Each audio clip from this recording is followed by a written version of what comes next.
Assalamualaikum dan salam sejahtera. Kembali kepada sebuah lagi video pandang pertama daripada kami di MWC Barcelona, di mana bersama kami hari ini adalah telefon pintar terbaru pada pihak LG, iaitu LG G Pro 2. Dari segi spesifikasi, ia membawakan skrin bersaiz 5.9 inci, chip 4 teras dan juga kamera belakang 13 megapiksel yang mana menyokong OIS dan juga rakaman 4K.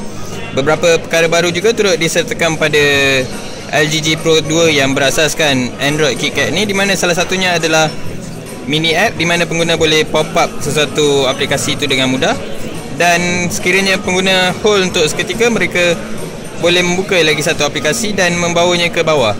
Ia berfungsi membolehkan pengguna membuka dua aplikasi pada masa yang sama.